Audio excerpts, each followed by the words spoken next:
जो ये लोग गीता बेचते हैं किसी भी मेट्रो स्टेशन पे, इसका नाम है इस्कॉन। इस्कॉन की शुरुआत भारत में नहीं हुई।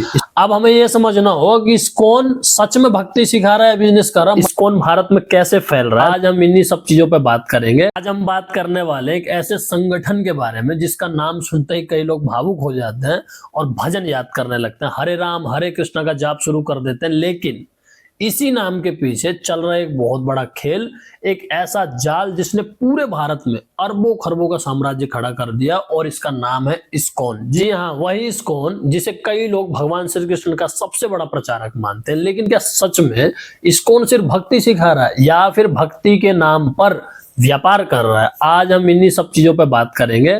सबसे पहले हम ये समझ लेते हैं कि इस्कॉन की शुरुआत कब हुई और कैसे हुई। इस्कॉन की शुरुआत भारत में नहीं हुई। इस्कॉन की शुरुआत अमेरिका के न्यूयॉर्क शहर में हुई सन 1966 में। एक व्यक्ति ने संस्था को बनाया और उसके बाद ये संगठन धीरे धीरे भारत लाया गया। अब यहाँ पर सोचने वाली बात यह है कि भारत, जहां भगवान श्री कृष्ण का जन्म हुआ, वहां कृष्ण भक्ति की दुकान नहीं खोली गई। अमेरिका में शुरू हुई और फिर वापस लेके आई गई। क्या अजीब बात नहीं है? इस्कॉन भारत में कैसे फैल रहा है? धीरे धीरे इस्कॉन आया, आने के बाद वहां उन्होंने मंदिर खोलने चालू किए, किताबें बेची जाने लगी, दान के नाम पर पैसा इकट्ठा होने लगा, बच्चे, युवा, महिलाएं सबको जोड़े जाने लगा। और एक चीज यहाँ पर आप लोग नोटिस कीजिएगा, जो ये लोग गीता बेचते हैं किसी भी मेट्रो स्टेशन पे, किसी भी बस स्टैंड पे या रेलवे स्टेशन पे, इस तरीके से भावुक होकर बेचते हैं। मात्र 400 रुपए, मात्र 800 रुपए। जहां हमारे भारत का सबसे बड़ा धार्मिक ग्रंथ का जो प्रेस है, गीता प्रेस, उसको लोग भूल के आज इन लोगों की गीता पढ़ो, और इनकी गीता में आपको शास्त्रोक्त श्लोक चेंज होते हुए मिलेंगे। अपने मतानुसार इनका भाष्य है।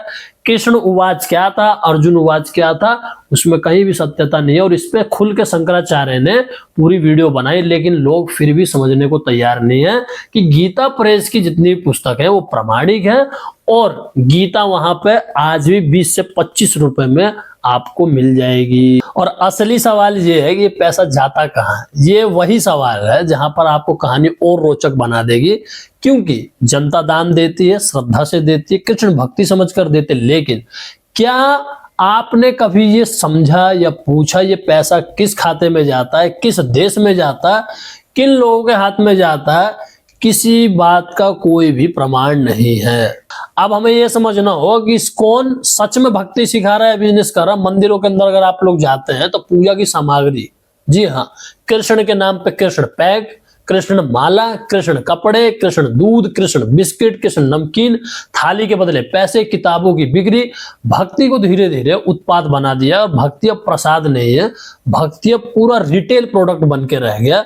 भक्तों को कैसे बांधा जाता है? लोगों से कहा जाता है आप घर परिवार छोड़ दो, माता पिता की सेवा बाद में करना, पहले गुरु की सेवा करो, पहले दान करो, पहले प्रचार करो। इस तरीके से लोगों को मूर्ख बनाया जा रहा है। सबसे पहले हमको ये समझना होगा कि आज इस्कॉन के मंदिरों में इतने भव्य निर्माण हो रहे हैं। कुछ मंदिर तो ऐसे ही आपको देख के लगे 5 स्टार होटल है। ऐसे विशाल निर्माण में कितना पैसा लगा, किसने दिया, कहां से आया, कुछ भी जनता को पता नहीं। सब रहस्य बन के रह गया। हमें ये नहीं भूलना चाहिए कि भारत में पहले से ही सैकड़ों प्राचीन वैदिक परंपराएं हैं, कई मूल गुरुकुल, अखाड़े, परंपराएं, मठ हैं। और इन मूल परंपराओं से हटकर अचानक विदेशी पंजीकृत संस्था के पीछे हम दौड़ पड़े हैं और अंधभक्ति में लगे हुए। सबसे पहले यह समझना होगा कि सच में इस्कॉन सनातन धर्म को मजबूत कर रही है, या धीरे धीरे भारत की समाधि, भारत की गौशाला, भारत की सेवा, भारत की परंपरा सबको पीछे धकेल रही है और एक नया व्यापारिक मॉडल बनाकर खड़ा कर रही है। इस्कॉन के अनुयायी जो हैं वो अच्छे हो सकते हैं, नो डाउट। जितने भक्त हैं वो अच्छे हो सकते हैं, सच्चे हो सकते हैं। लेकिन संस्था के भीतर क्या चल रहा है, ये सवाल पूछना जरूरी है, क्योंकि भक्ति जागरूक होनी चाहिए, अंधी नहीं होनी चाहिए। और अब कुछ लोग यहाँ पे प्रश्न करेंगे कि भारत में भी ऐसे कई मंदिर है जो लूटते हैं। आप पद्मनाभ स्वामी टेम्पल को केरल को ले लीजिए, या फिर आप तिरुपति बालाजी मंदिरों को ले लीजिए।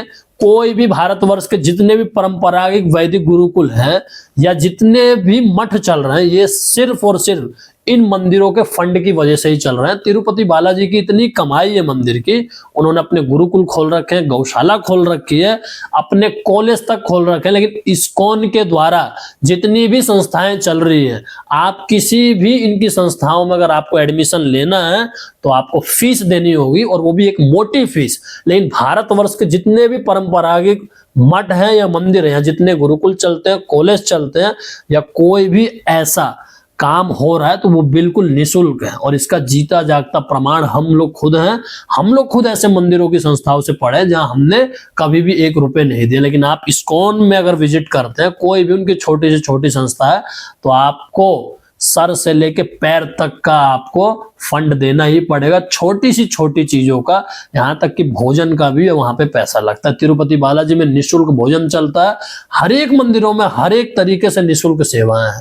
चीजों को जो लोग समझ रहे हैं उनके लिए तो ठीक है, लेकिन जो अंधभक्ति में अपना समय व्यर्थ कर रहे हैं, अपना पैसा लुटा रहे हैं और रिटर्न में उनको कुछ नहीं मिल रहा है, अगर भक्ति ही करनी है तो गुरु परंपरागत दीक्षा लेके शंकराचार्य पद्धति से आपको चलना होगा। इस्कॉन जैसे संस्था आपको कभी भी भक्ति मार्ग पे नहीं ले जा सकती, सिर्फ और सिर्फ आपका समय बर्बाद कर सकती है और पैसा। हर हर महादेव।